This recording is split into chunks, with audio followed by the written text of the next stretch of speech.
अबे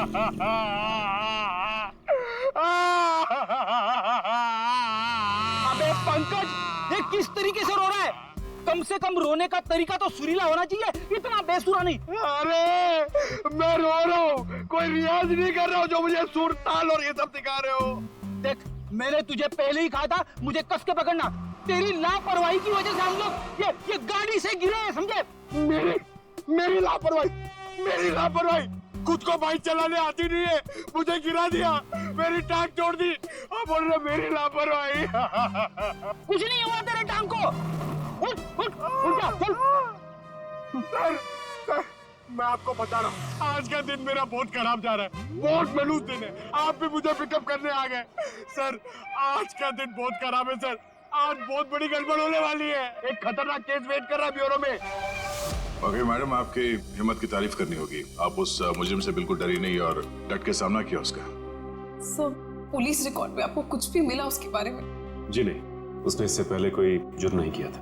और इसीलिए उस तक पहुंचने के लिए हमें आपसे कुछ सवाल करने होंगे। जी पूछिए।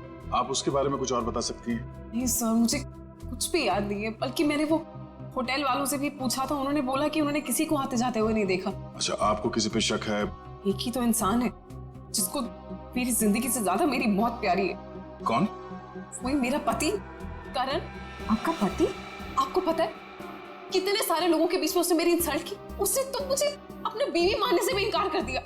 और आपको पता है सर, इसी बात का ना बदला लेने के लिए उसने वो गुंडा भेजा था मेरा गला दबाने के लिए। एक मिनट मैम, शुरू से बताइए कि ये आपके और आपके पति के बीच में तनाव किस वजह से है? आप मेरे साथ करण के घर पे चलिए, आपको सब कुछ पता चल जाएगा कि क्या हुआ था। नहीं राधिका, जब तक हम ना बुलाएं तुम गाड़ी में बैठो। मगर क्यों? प्लीज राधिका जी, आप बात को समझने की कोशिश कीजिए, हम आपको जल्दी ही अंदर बुलाएंगे। ठीक है, बैठती हूँ।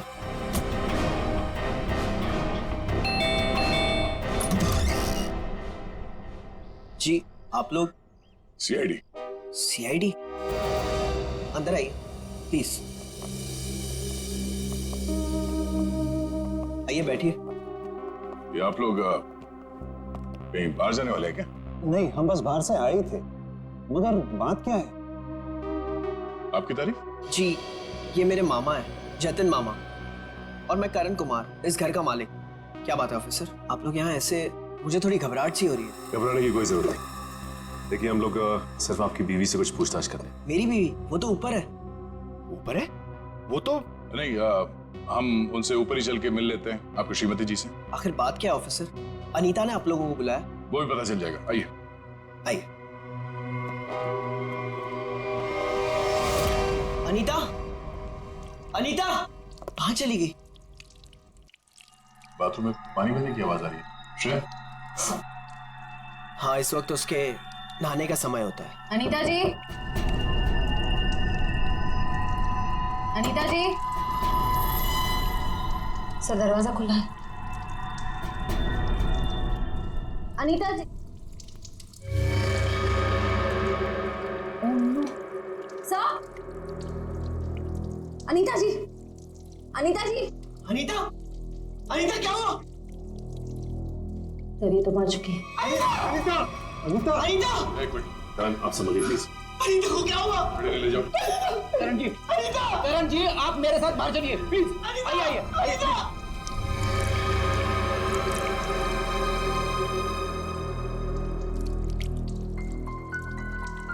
देखो कोई सुराग मिलता है क्या? यस। भगवान ने मेरे साथ बहुत बड़ा अन्याय किया है। मेरी अनीता को मुझसे छीन लिया। करण बेटा, संभालो अपने आप को। ये सुधा कहाँ गई? सुधा? सुधा जी का कमरा कहाँ है? वो रहा। बढ़िया, जरा सुधा जी को बाहर लेके। नहीं, आप बैठिए। माफ कीजिएगा, मगर हमें आप लोगों से कुछ सवाल करने होंगे। सर, ये बताइए। हाँ सर, वो सुधा जी।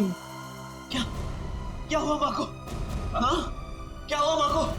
माँ, माँ, माँ, माँ, सुधा? माँ, माँ, माँ, आंखें खोलो। कहीं माँ भी?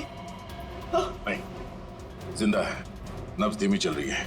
बड़ी एम्बुलेंस बुलाओ जल्दी। माँ। सचिन, माँ आंखें खोलो माँ। माँ माँ आंखें खोलो। इन दोनों का कहना है कि ये अभी अभी घर आए हैं। पता लगाना होगा कि सच्चाई क्या है। दोनों को अलग अलग ले जाके पूछताछ करनी होगी। नाक और कान में खून है। शरीर पे कोई चाकू या कोई हथियार के निशान नहीं। मुझे लगता है नहाने से पहले इसने कुछ खाया पिया होगा और किसी ने इसके खाने में ही कुछ मिला दिया होगा। हाँ, कि बाथरूम में सब सामान जगह पर है। हाथापाई या मारामारी का कोई निशान नहीं। वही तो।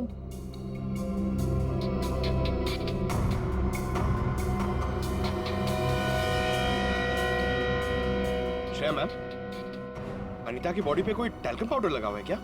नहीं तो इनफैक्ट पूरे बाथरूम में ही कहीं कोई टैल्कम पाउडर नहीं है। तो ये क्या है?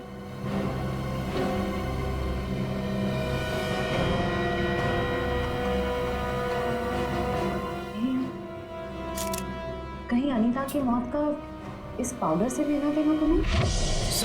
सर मैं भी अपनी माँ के साथ अस्पताल जाना चाहता हूँ सर। मुझे उनकी बहुत चिंता हो रही है, प्लीज सर मुझे जाने दीजिए। घबराइए नहीं, हमारा एक ऑफिसर गया आपकी माँ के साथ उनका ध्यान रखने के लिए। और एक बार ये तहकीकात पूरी हो जाए हमारी, उसके बाद आप भी जा सकते हैं हॉस्पिटल अपनी माँ से मिलने। सर आपको जो भी पूछना है आप पूछिए सर। यहाँ आपके घर में 4 लोग थे। अनीता जी का खून हो गया, आपकी माँ बेहोश पड़ी थी, तो आप बचे 2, आप और आपके मामा जी। आप हम दोनों पे शक कर रहे हैं? क्या करें, हम सीआईडी वालों का काम ही कुछ ऐसा होता है। शुरुआत शक की बुनियाद से ही होती है। आप हम पर शक कर रहे हैं सर? हमारे घर में इतने सारे नौकर भी तो हैं। मेरा मतलब थे। आज दोपहर को माँ ने सारे नौकरों को पनवेल भेज दिया सर, हमारे फार्म हाउस पे। वहाँ पे रेनोवेशन चल रही है, लेकिन अब तक तो उनको आ जाना चाहिए था।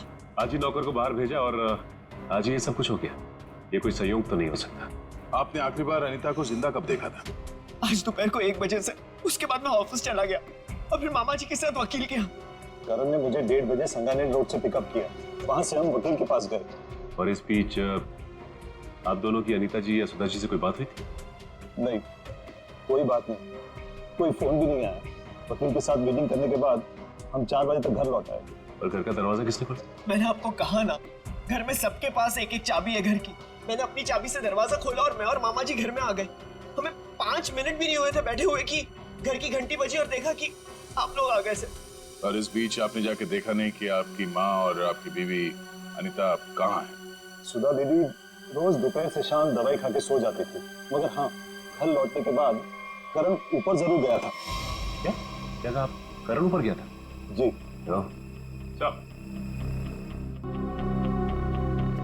जतिन जी का कहना है कि करण आते ही सबसे पहले ऊपर सीढ़ियों पे गया। अच्छा, तो आपने मरने से पहले अपने बीवी को देखा होगा? जी नहीं। नहीं? तो मामा जी झूठ बोल रहे? नहीं तो मैंने ऐसा तो नहीं कहा था ना। मैं ऊपर जा रहा था, लेकिन कमरे तक पहुंचने से पहले मेरा फोन बजने लगा। ऊपर नेटवर्क का प्रॉब्लम है, इसलिए मैं वापस नीचे आ गया।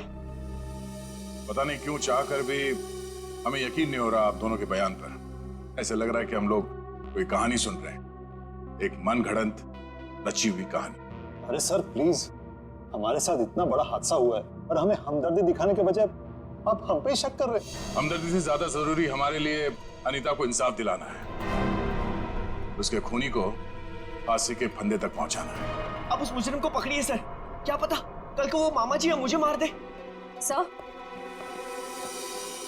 सर ऊपर बाथरूम में ये हरा पाउडर मिला, इसके अलावा और कोई खास सबूत हाथ में ही आया है। आप कुछ बता सकते हैं इस पाउडर के बारे में? क्या है ये? नहीं सर, इससे पहले इस पाउडर को मैंने बाथरूम में कभी नहीं देखा। कोई बात नहीं, हम पता कर लेंगे। पंकज, टेस्टिंग के लिए भेज दो। सर मैं भी हॉस्पिटल जाना चाहता हूँ सर। सर प्लीज मुझे जाने दीजिए, मुझे अपनी माँ से मिलना है sir. Please sir, please please sir, जाने दीजिए इसे। अभी नहीं। लेकिन क्यों नहीं? आपके सारे सवाल तो खत्म हो गए ना, सिवाय एक के, और उस सवाल का नाम है राधिका। अरे ये तो वही लड़की है। ये वही है जिसने मुझे 2 थप्पड़ मारे थे। तुम्हारी हिम्मत कैसे हुई यहाँ आने की? तुम्हारे जैसे आदमी को 2 नहीं 200 थप्पड़ पड़ने चाहिए। गुंडा भेजा था ना तुमने मेरा गला दबाने के लिए? क्या बकवास कर रही हो तुम? सर मुझे लगता है यही वो है जिसने अनीता को मारा है। अब इसे गिरफ्तार कर लीजिए। मैं अनीता को क्यों मारूंगी? हाँ, मैं तुम्हारी पहली बीवी हूँ और तुम्हें पाने के लिए मुझे गुनाह करने की जरूरत नहीं है। एक मिनट शांत हो जाइए। कौन सच बोल रहा है कौन झूठ अभी पता चल जाएगा। करण पहले तुम बोलो। ये मेरी बीवी राधिका नहीं है, क्योंकि मेरी बीवी राधिका वो है वहां जो उस तस्वीर में। सर आज से 2 साल पहले एक हादसे में राधिका गुजर गई। ये भला मेरी पत्नी कैसे हो सकती है? सर ये झूठ बोल रही है, ढोंग कर रही है ये। जब से ये मेरी जिंदगी में आई है ना, सब गलत हो रहा है, सब गलत हो रहा है। मेरी अनीता गुजर गई, मेरी माँ अस्पताल चली गई, और आज पहली बार ऐसा हुआ है कि हमारे घर में सीआईडी आई है। तुम्हारी बीवी अनीता को मैंने नहीं मारा है, और सासू माँ भी मेरी वजह से अस्पताल ले गई है, समझे तुम? क्या सासू माँ? Sir just look at her, कितना झूठ बोल रही है। एक मिनट करण। मैम फोटो में जो ये लड़की है उसका चेहरा और आपका तो बिल्कुल अलग, कोई मेल नहीं खाता, जमीन आसमान का फर्क। सर अब मुझे 2 मिनट दीजिए, मैं साबित कर दूंगी कि ये फोटो वाली लड़की वही हूँ। ठीक है साबित कीजिए। करण तुम और मैं 2013 जुलाई में जयगढ़ गए थे ट्रैकिंग के लिए। तुम और मैं नहीं गए थे, मैं और मेरी पत्नी राधिका गए थे। लेकिन तुम्हें कैसे पता चला? उस वक्त एक हादसा हुआ था, एक लड़की की मौत हो गई थी पहाड़ से नीचे गिर के। वो लड़की मैं थी, राधिका तुम्हारी बीवी। तुम? मैं पहाड़ से नीचे गिर गई थी, तुमने तो मुझे ढूंढने तक की कोशिश नहीं की थी। ढूंढा था, करण ने खुद मुझे बताया था। जी इन्होंने बोला और आपने मान लिया। सर मैंने अपनी पत्नी को ढूंढने की बहुत कोशिश की, दिन रात कोशिश की, लेकिन मुझे उसकी लाश तक नहीं मिली। कैसे मिलती तुम्हें उसकी लाश? हाँ मैं मरी नहीं थी, मैं जिंदा थी और तुम्हारे सामने खड़ी हूँ। सर ये फिर से झूठ बोल रही है सर।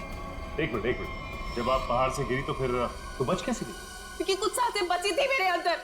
आपको पता है 2 साल लगे थे मेरी हड्डियां छोड़ने में, पूरा चेहरा खराब हो गया था मेरा। वो तो शुक्र है डॉक्टर पुनीत का जिन्होंने मुझे नया चेहरा दिया, लेकिन शादी को देखिए अभी तक मारने को तैयार नहीं कि मैं इसकी बीवी हूँ। सर झूठ बोल रही है, ये बेकार की कहानियां बना रही है, ढोंग कर रही है। क्यों झूठ बोल रही हो? क्या करूं मैं? कहां किसके दिखाऊं कि मैं तुम्हारी बीवी हूं? तुम्हें जो करना जाके करो, जिससे पता करना जाके करो। मैं क्यों करूं? सच क्या है और झूठ कौन बोल रहा है वो भी सामने आ जाएगा।